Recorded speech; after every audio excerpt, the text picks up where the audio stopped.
Barcelona are taking on Atletico Madrid, which is certainly the highlight of La Liga weekend. Taking a look at how the Barca newspaper have things set. Of course, no Lewandowski. Ansu Fati then will play up front. Well, that is certainly according to Mundo Deportivo and Sport. He, of course, scored the winner, didn't he, at Copa del Rey in injury time.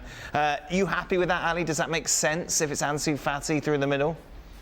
I haven't seen any evidence from Ansu Fati to be the starter for Barcelona in any of those positions in the front three. While people may say, well, he scored the game winner in Copa del Rey against Intercity. Well, if that's the standard, then I suppose, yes, sure, play Ansu Fati through the middle. I love me some Ansu Fati, early days of Ansu Fati, but again, here's a player that hasn't quite recovered his best level just yet. And he's been given opportunities time and time again from Xavi and hasn't been able to deliver.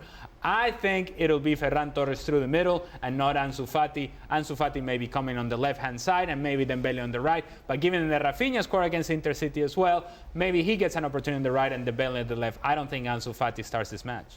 One thing is for sure, though, Mateu Lahoz will not be in charge of this tie. Of course, the Spanish referee, who we've talked about far too much, really, for a ref. He will not referee any of the matches. Don, how would you deal with a referee like that?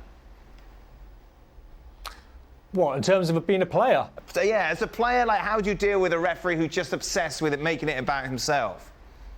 Dan, there's been loads of them in the Premier League in the early 90s. There was so many referees in the early 90s that you thought was all about them, and you tried to speak to them, they'd brush you off, they'd give you a look as if to say, don't talk to me, you're not important, and it used to really, really get under your skin. Players hate it. Players hate it because it's not about the referee. And then in the end, you just got to leave them alone, because otherwise you might say something in the heat of the moment that might get you in trouble. It might get you a yellow card, might get you worse. Thanks so much for watching ESPN on YouTube. And for more sports highlights and analysis, be sure to download the ESPN app. And for premium content and live streaming, subscribe to ESPN Plus.